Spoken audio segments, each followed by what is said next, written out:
Hi, I'm Allison. Hi, I'm Justin. And you're listening to the Otterly Owlsome podcast. Who knows what we'll talk about?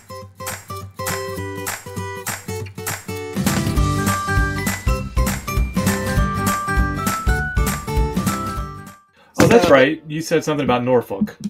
Yeah, so Mia turned 18 yesterday. Oh, God. Oh, God. Big day. David's old. David's old. So, But I do have a really lovely view. I don't know if you Nice. Is it cold or like semi-warm or? It's cold. Like the high today is 50 something. Okay, yeah. So you're getting the same thing. Yeah, David gets in like 5 minutes, but he's going to play golf, and I am going to the spa. Hey, speaking of spa, I had a question for you before I forget. And we're recording, by the way, just so you know. Did you ever get that roller thing that you sent me the TikToks for? Yeah. Did you get it? The jade roller? Well, I don't do the roller. I do like the gua sha stone. Uh-huh. But you like it? Yeah, it helps. Like normally I've already been sick by now, and I haven't been sick yet this year. Interesting. So. I was thinking about it for like when I swim, I get these rings and they take all day to go away from my eyes. Well, it's supposed to help like just clear out everything in your face, and whether it's just coincidence that I haven't been sick yet. I mean, you did have the one sickness. Yeah, that was bad. Yeah, but no, normally I've had like a cold or something by now, and nothing yet. So you use it every day? No, I do it like I would like to do it every day, but let's be real. Like there are days where I'm just good to wash my face that day. I'm out of bed, and that's what counts. Yes. So, but no, I like it. I was curious because I've been looking. I'm getting these Instagram ads for a moisturizer for swimmers, and it's like $30 per tube, and I'm just like, that seems like outrageous. A woman. I'm a bar of soap guy. Like this is No, my moisturizer that I use on my face is like $30. That's crazy. I'd rather have flaky, dry skin. But do you know how long it lasts me? I mean, it's for my face only. It's not like I'm lathering my body in it. Like it lasts me. I mean, you do look great. I have the on right now. You look great. Yeah, so something working. So I slept in this morning too. Ooh, nice. Now, when I say slept in, it was 7:30, but I did too. It was 6:36 instead of 6:30. I was like, "Oops, I gotta go." Well, I just got in yesterday from Chicago. So.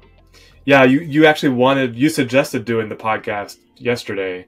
Are you glad now that we didn't do it yesterday? Yes, I'm very glad. So I don't know what is the deal with me traveling. So when I got to Chicago, I try to be fiscally responsible when we're on the company's dime. And so they were like, oh, there's a shuttle. I'm like, perfect.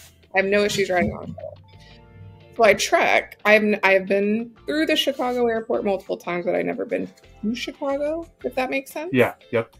And so to get to the shuttle, you have to walk to this like shuttle center, which it wasn't a far walk, but I ended up I never checked bags, but I had to because I was coming here afterwards. And I needed to have clothes for both climates, if you will. Mm-hmm. And winter clothes are bulkier, so I had to check a bag. And my suitcase needs to be replaced. And so I'm trying to like drag my checked bag across to this shuttle center. And I get there and like, I'm a somewhat patient person. And so they were like, the shuttle runs at the top of the hour and the half hour. And I got down there like just past the top of the hour. So I was like, okay, no big deal. Gotta wait. Yep. I had a meeting, so I just took my meeting standing outside. It just like never shows up. So I call the hotel and I'm like, hi, like, hey. And they're like, oh yeah, our shuttle doesn't work. So I've now spent like 45 minutes waiting for the shuttle. So now I have to go find where the Ubers are, which are in a different building from where I am because I trekked all the way out of the Chicago airport to the shuttles. So by the time I got to the hotel, I was just done. You're over it, yeah. Then I get here yesterday, and the Norfolk airport is not that big. Like, it's It's not that big. So I get on Uber, and it's like a 20-minute late, and it was surge pricing, and it was going to be like $80 Good grief. for a 20-minute ride from the Norfolk Airport to Virginia Beach. And I was just like, what is happening? So I got on Lyft. Lyft wasn't doing surge pricing, but I had to wait 20 minutes for my Lyft. And then I could have walked to where you were going by this time. Well, no, I could have walked with my suitcase. But Or rented a car faster and gotten to where, yeah. Well, and then I went up to the taxi stand to get a taxi because I was like, that'll be faster. No. They're like, it's a 40-minute wait for a taxi. And I was just like, okay. Because David's getting the rental car. And I almost called him to say, you're not. I'll come get you. But he was picking up the rental car because we're like, oh, we'll save a day. Because I was like, once I get here, like after I went to Oklahoma Friday of the previous week, got home Sunday, had to do laundry and repack, left Monday morning at like 7 a.m., got here last night, and then we leave here Sunday, that I was like, I'm not leaving my hotel room. Like, I'm going to have a night in. That's last night? Mm-hmm. So I watched the first like 5 episodes of Selling Sunset. Selling Sunset. Yes. I haven't heard of this one. Is it a reality show? It's a Netflix reality show. They sell, the main reason I watch it is they sell like multi-million-dollar homes in LA. And these homes are just, even if I had that much money, I wouldn't want a house like this, but it's cool to look at. You know what I mean? Yeah. Like, there used $1 million listing. I think it's one that used to be on. Yeah, I don't know if it still is. But they just, the last episode, they sold like a $10 million home. And I'm like, that's gorgeous, but no thank you. Yeah. Like, can you imagine the taxes on a $10 million home? Well, I found out through the show that LA, I don't know if it's just LA or all of California, now has a mansion tax. That if your home is over $5 million, you have to pay like a certain percentage tax every year. And then if it's over 10 million, it's like a different bracket. And I was like, one, I just wouldn't want a house. When I was younger, I always thought, oh, I want a big house. And now I'm like, no, I want like a cabin in the woods. Yep. Or a tiny house on the beach. Like, I'm very similar. I don't want anything huge, or I admire them and I can enjoy them, but we've talked about the Biltmore, which is America's biggest house, right? It literally creeps me out how big it is. Like, it's just overwhelmingly big. Well, and I'm weird. Like, I refuse to stay, and this is not because I think I'm better than these hotels. I will not stay somewhere with external facing doors. Like motels, you know, like, oh yeah, I know what you're talking about. They freak me out. And a lot of these homes that are humongous, it's like all windows, and I'm just like, I would be like constantly like, everyone can see in my house, or they just break the glass, you know. So it's too exposed, I guess, for me. But. Yeah, the windows thing. There's a house on our street where they have no curtains, and I'm always like, how do you like have a private life if you can't ever shut the curtains? Like, which I guess these huge homes probably have like big gates and stuff, but still, I'm like, I love like the openness and lighting, but I need to be able to also have like some curtains or. But what about like when it's dark, and when it's dark you can't see out, but someone can definitely see in and be like spying on you? Like at our house, we have the plantation shutters. So we don't have blinds. We have plantation shutters, which I love. And I didn't know what they were till I moved. But they're like wood, and they like close, but then they like not accordion fold. There's like one fold in them, and then you can just open them like shutters. But and then they have just the little up and down thing that close and open the blind essentially. But I love them. I don't know that I can ever go back to blinds. Yeah, I haven't seen those in a minute. That's probably a south of here kind of thing. Yeah. But Chicago was fun. I'd never been, so the Bean was under construction, so I didn't get to see it when I went, yeah. I saw it from a rooftop bar, and it was all fenced off, and yeah. When I went back to your shuttle story, I did the subway or the train into Midtown, and I liked it because I felt like an authentic Chicago experience to me. Like, I'm there with regular people and like not tourists. And then and I stayed in I can't remember the name of the hotel, but Michigan Avenue was right nearby, so it was like right in the middle of everything. Yeah, we went. So I went out with Aaron. I need to stop going out with the Brits. Yeah. I can't hang. But we went out Monday and went downtown and just kind of like, we went to a couple pubs, walked around, had a really good time. Got to see all the, like, is it a river or whatever that's like in the middle of the city almost? Or Oh yeah. There's a walking area down there. Yeah. Did you see the lake? I think so. I ran by the lake, so I made sure I did a run by there, and I'm like, that is not an effing lake. That is an ocean. It is green. It is an ocean. But it was just, it had tides, it had waves. I was just like, this is an ocean. It's not a lake. Yeah, but we went down there one night, and then the other nights we were over by the airport, and there's actually like a really cool area called Rosemont. That's where we stayed, but there were a lot of like cool little restaurants and some kind of outlet and a music venue. The Big Ten headquarters was next door to our hotel. Like the college Big Ten? Mm-hmm. So. Nice. I see them on Saturdays. Oh, yeah. Yes. Did you, did you have like deep dish pizza or a hot dog or something classic Chicago? No. So we went to a pizza place. Like the six of us went the second night. And I was assuming all pizza in Chicago would be deep dish. It was really good pizza, but it wasn't the deep dish. So no. I went with a physician, and we were speaking at a conference, and he was from Chicago, and he's like, you've got to go to this place for their deep dish pizza. So it was someplace famous, and I got a deep dish, and it was good, but it was just like so much. It was like eating a casserole by yourself. You know what I mean? But it was good. But he claimed it was the best one in Chicago, so I just assume I had the best. And like, I'll eat a hot dog, but I'm never like, you know what? I just really want a hot dog. I like hot dogs too, but yeah, it's not. I think I did do it in the hotel there. I got a hot dog, and they had these funny little pepper things on it. Yeah. That you can't find. I can't find them here. Like really? Oh. Yeah, it's just a weird pepper thing. I don't know what it was, but David won't eat hot dogs, and he always likes to quote. Did you ever see The Great Outdoors? No. Are you serious? Is it a movie or a series? Aykroyd and John Candy? No, I haven't seen that. Okay.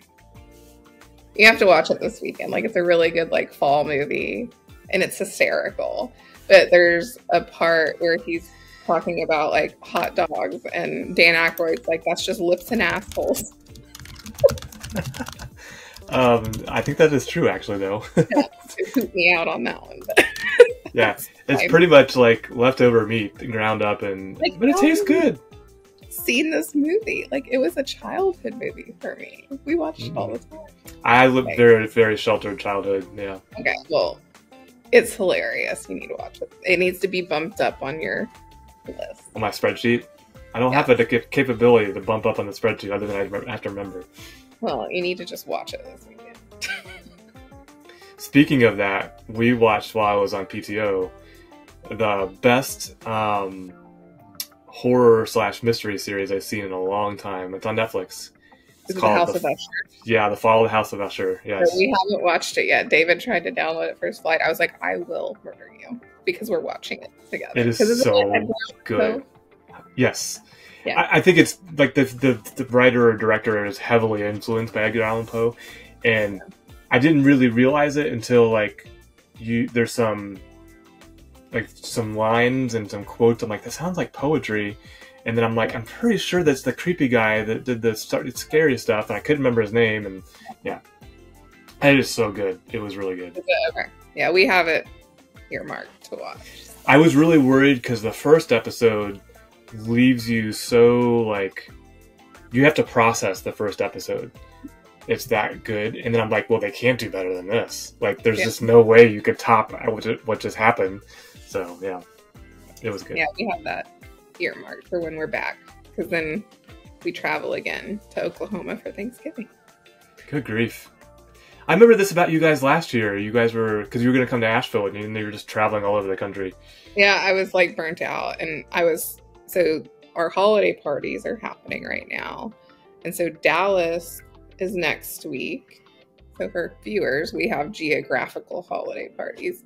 So Dallas is next week, and like no one from leadership was going to be able to go. And I was like, I can't. Like I have literally traveled every week in November. I can't go. And so Chris is going now. But yeah, so I get 1 week off.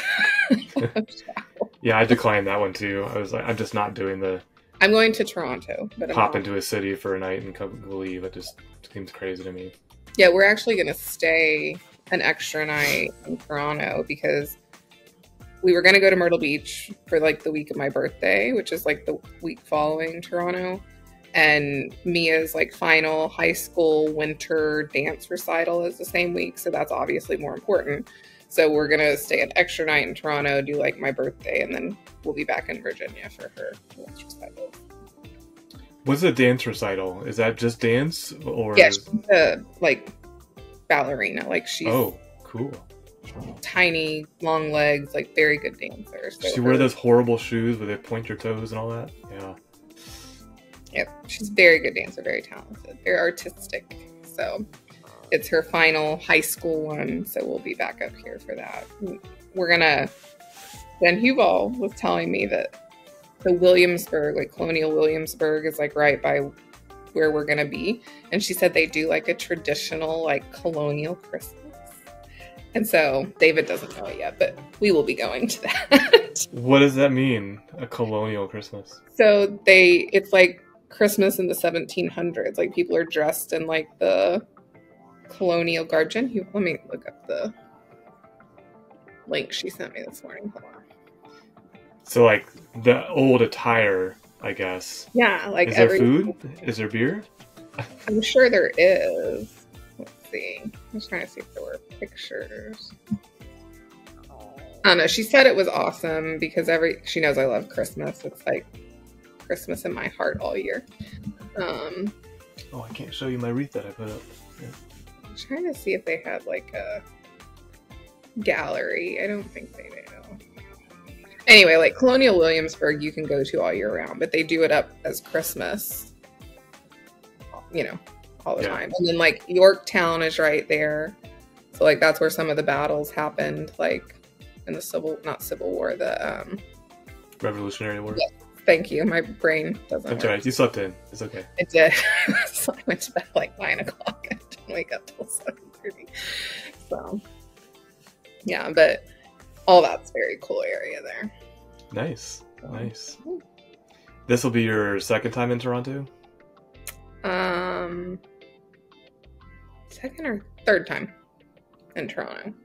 The first time was last year for the holiday party, and me and one of my direct reports got to meet for the first time in real life. And so we walked all over Toronto. We went to the CN Tower and went and did all the sightseeing. What tower? CN? CN Tower. It's like a super tall, like downtown. It's very cool. Like I forget how tall it is. And then someone else was telling me there's like a Christmas market. So that's where we will be going.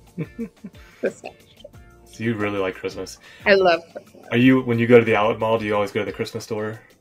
So when I travel, I buy Christmas ornaments to remember my travel. Like some people do shot glasses. I do ornaments because it's just, I get to see them once a year. I don't have to like feel like I'm wasting money. And so I always get an ornament. I couldn't find one in Chicago. I was very sad. Really?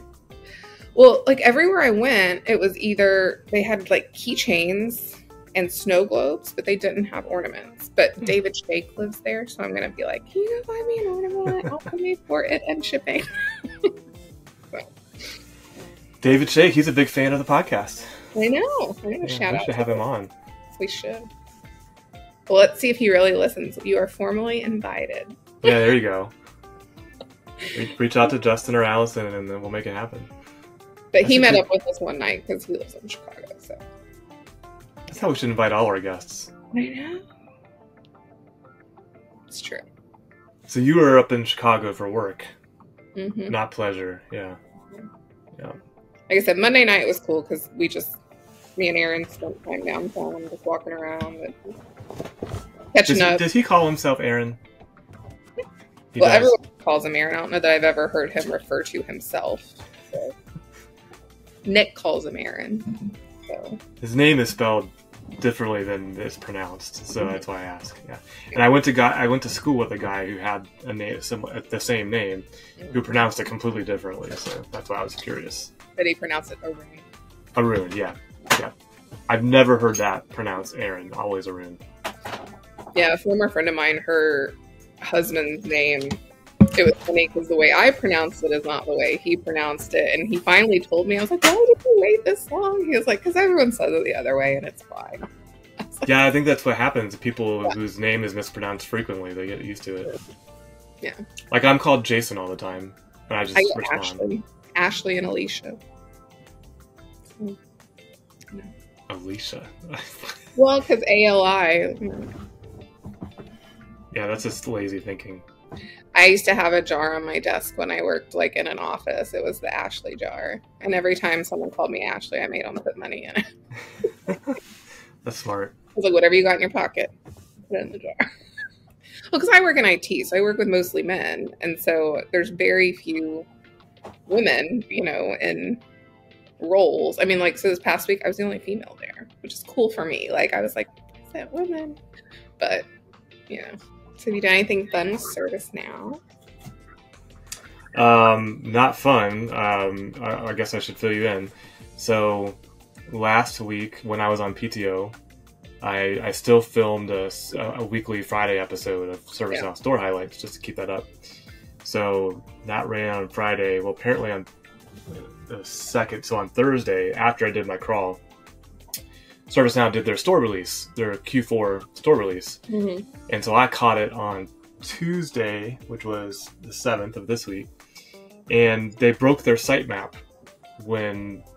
sometime between the last crawl and this crawl. Yeah. So when my crawl ran on Tuesday, it duplicated every single app in my database because of the sitemap issue. So I had to fix it, which means I got to write my first... Okay, someone corrected me on YouTube. It's a source script. I called it a transform script, but someone left me a comment and said, no, that's a source script. I didn't know, which is fine. I don't know everything. So I wrote my first source script on a transform map to fix the issue with the sitemap. So that was fun. I can't believe it took me that long to write a script on a transform, because I transform maps I've just used to import things. I've never had to change them as they come in. So I fixed that. Imported hardware, have you? What's that? You've never imported assets, have you?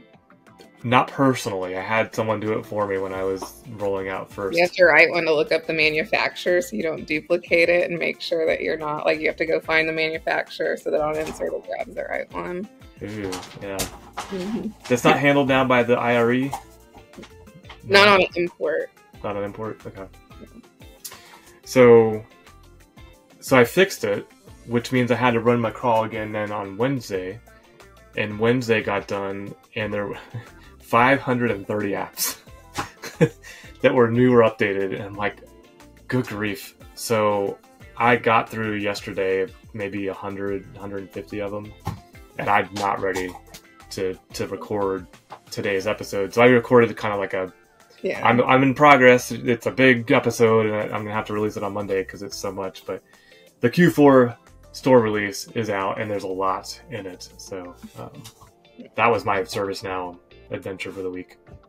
My shameless plug is me and Dan Linton and potentially someone from EMEA are doing a roadmap webinar. Ooh! Wait! A webinar means public? Mm-hmm. For November 30th, talking about the art of the possible with the power of roadmaps. And all of that. And where can we find out more about this and register? On LinkedIn. On LinkedIn? Yeah. So you just search for Ashley. You put it in my brain. I didn't do it on my own. You need a link so you can put it in our post. Okay, yeah, we'll put it in the November notes. 30th. November 30th, which is a Thursday. LinkedIn Live. It's after Thanksgiving, so it's just past that holiday, but not to where people are still off. So, and it's budget season, so that's why roadmaps are important. Yes. And is it just ServiceNow focused? Yes and no. I mean, like, our aim is generally ServiceNow, but like in those conversations, sometimes we're like, no, don't use ServiceNow for this. Use Logic Monitor, or whatever. Like, we include that when we have the conversations. But CMAs are hosting it. Like I said, that there's an EMEA CMA that I'm waiting for him to respond back, but I think he'll do it. So, Yeah. Nice. I'm looking forward to this. What is it? What time is it? I'm gonna say it's at 11. Because I'm gonna block it out on my work calendar. I think it's... So I don't get. Ooh. I should know just like off the top of my head, but I don't.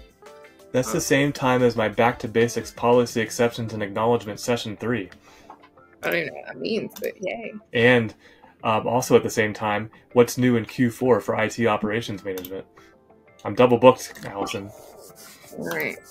Well, I feel like I am giving you ample... I would definitely give you preference over right, peak webinar recordings. That can be watched later, by the way. Yeah, 11 look at that, right on cue. Thank you. 11 a.m. to 12 p.m. Eastern. Haley is thirsty today. Every time I'm on the phone, I literally can sit in here for hours, and here be in the office, and I'll hit the record button to do a video, and then 5 minutes later, nom nom nom nom nom nom nom. It's so annoying. Can you tell I'm annoyed? A little bit. Roadmap webinar with Allison. Is Dan a CMA? Mm-hmm. Dan is a CMA, and then we're hoping to get the other Dan. Because when in doubt at Crossviews, be a CMA, you need to be named Dan. Invite all the Dans. We have 3 Dans that are CMAs. Oh, you sent me a link. I did. You can share it on your screen. Oh, this is through our company. Okay. Yes. Yeah. Nice. Yes, I will put this in the notes. Embracing the art of the possible, live on LinkedIn. Yeah. It's the only thing I haven't ventured into is live yet. Yeah. I will one day. I haven't either. So Caitlin was very excited because we came to her with the idea. So when I say I haven't ventured into it, I haven't hosted it live. Yeah. I did attend one live. It was on LinkedIn. You're gonna think this is funny because I'm so particular about my video. I can't remember what the group was. It's out of California. They do a bunch of ServiceNow stuff, and I was a guest on a Friday night. And for some reason, my camera and stuff didn't work, and so I joined it upside down. And someone put in the comments, they're like, "Ooh, look, Spider-Man's here." That's hilarious. It was funny. I was frantically trying to flip my video right side up. I was like, "This is so embarrassing." Yeah, we have to get CMA different categories of points, and so one's thought leadership, so this will count. I have all of my thought leadership points, but I think Dan still needs a couple. So we were chatting, and I was like, "Hey, let's do a webinar. It's budget season." Yeah. Do you think he would ever be interested in coming on? Absolutely, he would. He actually just messaged me. I'm trying not to read it, but yeah, this morning, but they never sent anything, so I don't know what it was about. He pinged me, and then I replied, and then he didn't reply back for an hour, and now he didn't reply back. So, gotcha. So Dan, this is your invitation. If you're listening or watching. Yes, because he would get points for this. There you go. Yeah, we want more points.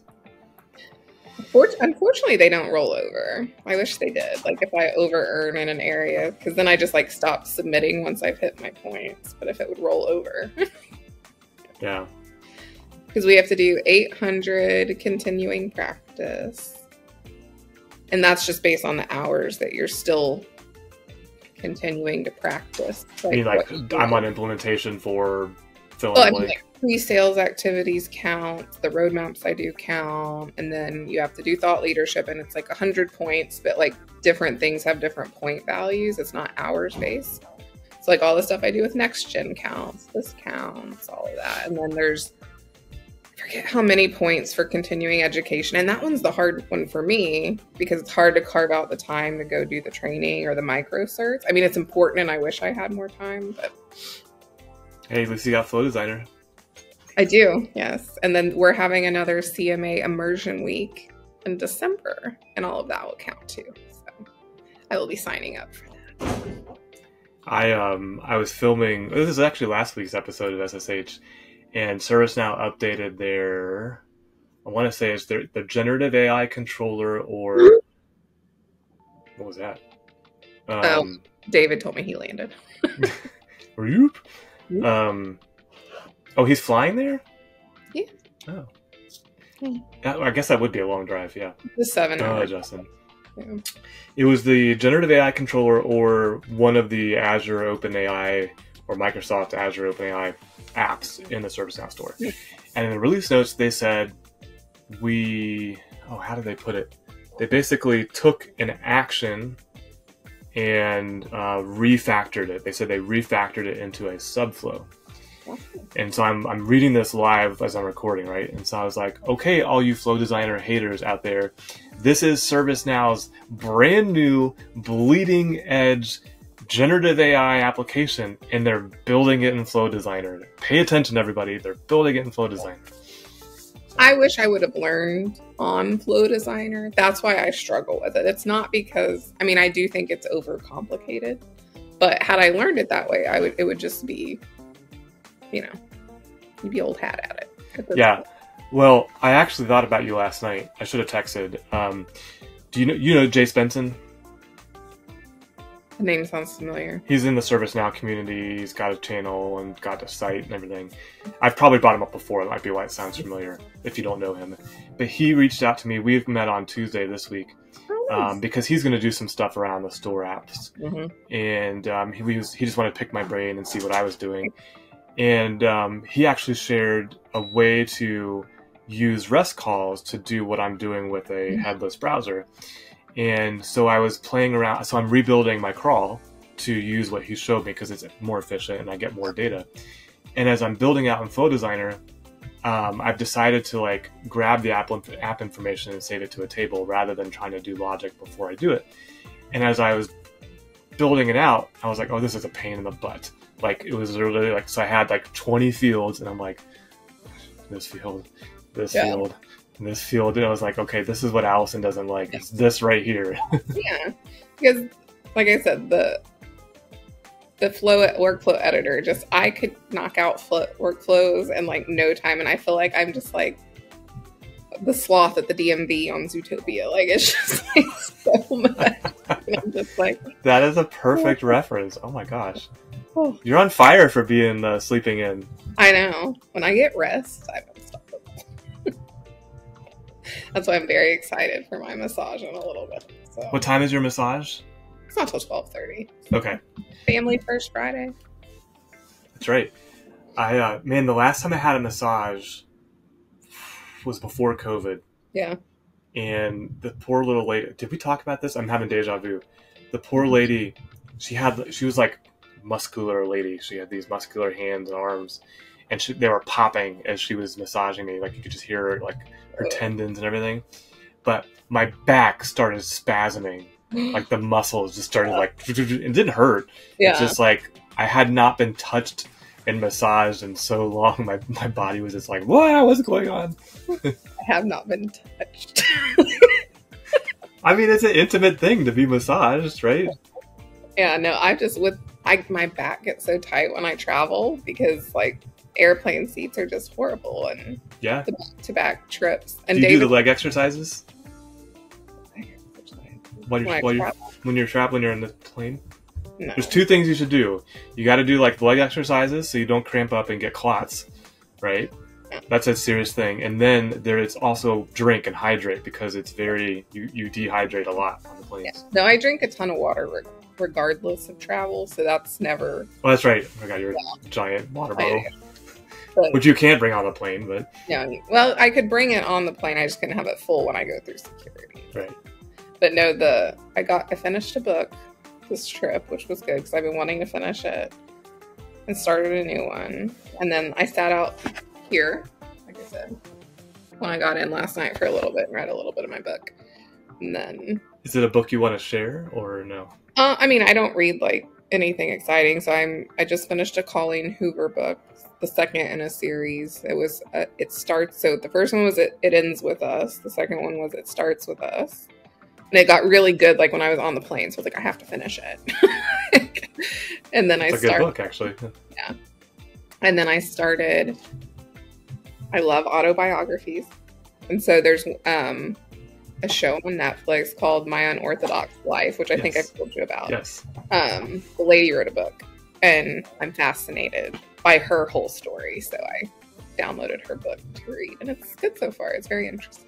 So. Did you, by chance, start that book earlier this year and not finish it? And I got just so... Okay. I was having deja vu again. Yeah, no, I started it, and then things at work just got insane, and so I restarted it because I couldn't finish it. So. I always have like 5 books that I've started and gotten distracted and I have to go back to. And then by the time you go back to them, you got to start over because you don't really remember what you read, or at least for me. Yeah. And then because I haven't ever flown out of Chicago, I'm not one of those early airport people. I'm just not. Like, I want to get there with enough time to like grab a bottle of water, get to my gate and get on my plane. Like, I don't want to just hang out at the airport. But it being O'Hare, I was like... It could either be really fast or I'll be cutting it too close. And so my Uber driver had me freaked out that the Uber there was going to be like an hour. It took us 10 minutes to get there. And then I was telling David, I was like, his ex-in-laws used to live outside of Chicago. And he was like, well, with O'Hare, you just never know. So he was like, I would get there early. I had 2 hours before I could even board for my flight. So I just... sat in the American Airlines lounge and read my book. Had a cup of coffee. But woke up at 5 o'clock, which I didn't need to. I'm the same way, though. I'd rather... So Asheville Airport, you can get there like a minute before your flight leaves, and you just... Pew! At least it used to be. It's under construction now again, but if I'm like going into Atlanta or Charlotte, I'm getting there early, and I will sit and... I have Charlotte figured out. Like, I'm not worried about Charlotte. Atlanta, though, is a wild card. Like Charlotte, because sometimes we'll drive to Charlotte if it's significantly cheaper. If it's only like $20, I'm not driving to Charlotte for that. But if it's like hundreds of dollars cheaper, we'll make the 2.5 hour trek, to Charlotte. Yeah. But yeah, I have that one pretty figured out. But like Columbia and Augusta, and I'm pre-check. So yeah. I always have to stand in line. I'm the one that always has my stuff gone through every time. Yeah. I just look like a terrorist, I guess. David hasn't had pre-check. And I've been like, you need to get it. So I stopped waiting in line. Because I used to be nice. And I'm like... Oh, wait, so if you're traveling together, you just ditch him and go to pre-check? Oh, that's hilarious. Especially at like Charlotte or Atlanta. Mm-mm. Nope. And that's not motivation for him to get it? Well, I even told him, I was like, I will fill out all the paperwork. I will do everything for you. You just have to physically go because you have to get fingerprinted. But I did just get conditionally approved for global entry. I have to go do an interview. But all of the appointments are like a year out. Wow. And so when you can do walk-ins, but you have to be flying internationally. And then you just go into like that area. So when I fly into Toronto in December, I'm going to try to do a walk-in. So I told David, I was like, give me your crap, because then maybe you can get global entry with me. And they do fingerprints. They're not doing facial recognition yet? Well, for pre-check, no. I got my pre-check back in like 2018. I just renewed it. And all I had to do was get fingerprinted. But when I've flown internationally the last several times, so even when I went to Amsterdam for CMA, like when I boarded in Atlanta to fly to Amsterdam, I didn't even show a boarding pass. They scanned my face. And it freaked me out. That was in 2019. And they were like, we don't need your boarding pass. And it scanned my face and was like, welcome, Allison. I'm like, okay. So. I had a similar experience when I went to Oklahoma. It was the last time I flew. And I had my boarding pass on my phone and I had my ID out for TSA. And he grabs my ID and I'm like holding my boarding pass. And he's like, you're good. I'm like, wait, what? Okay, well, thank you. Because, like, there are some airports where they just want your ID. There's some where they want both. Like, it's not even consistent. in Tulsa, I just had to hand on my ID. But in Columbia, when I flew to Chicago, I had to do both. And then when I left O'Hare, I had to do both. So You still have to do the thing where you get body scanned? no, because I'm pre-checked. I hate that thing. I just walk through. I don't have to take my shoes off. I don't have to take anything out of my bag. I just walk through the little metal detector. Saves so much time. And you're traveling a lot. I mean, it makes sense when you're traveling a lot. Like, Yeah. I haven't traveled in a year, so. I don't travel near like I used to. I used to travel like almost every week. And like to the point where I knew the TSA people at the Tulsa airport. Like one day I was late and it was a situation where I had to check my bag. And the lady at the American Airlines stuff, she was like, "Hey, Allison." I was like, "Hey." She was like, "You never check a bag." I'm like, "I know, but it's a long trip." And we were just sitting there chatting, and this guy was like, "That sucks for you." And I was like, "Yeah, it does. It does." And then I would get to pre-check, and there's a couple airlines that I think if they screw things up, they just give people pre-check as like I don't know if that's true, but there were a lot of, so have you heard of Allegiant Airlines? Yes. Yeah. Okay. So Allegiant out of Tulsa has direct flights to Orlando's, and it's inexpensive. And so it's a lot of like families. Well, my goal is to be the most efficient person through pre-check. And I don't know if you've ever seen the movie Up in the Air. Like every consultant should watch it. It's got George Clooney and Anna Kendrick. But it's a great movie. It's very, and especially if you've ever traveled for work. I just keep thinking of Up with the old man in the house. That's what I'm thinking of. I don't think that's it. But, oh no, it's not that. That's a cartoon. But there was one day, because I had the Tulsa airport down, and so I would get there with enough time to get through security, grab a coffee, fill up my water bottle, walk on the plane. And there was this like 3 or 4 families in front of me at pre-check, and they were like practically undressing. I'm like, this is pre-check. I literally went around them, and they started to get mad at me. And the little TSA agent was like, "Hey, Allison, welcome back. Where are you going this time?" And they were like, "She cut in front of us." And he goes, "You're taking too long." Just like, took my stuff. I was like, oh my God. Were they doing like the remove their belts and take off their shoes? They were practically undressing, and they're like, "This is pre-check." And they told them like 4 times, "Stop. This is pre-check. Quit unpacking your bag. Quit taking off your clothes. Quit taking off your shoes. Just walk." Like, I could not work for TSA. Oh, no. Yeah.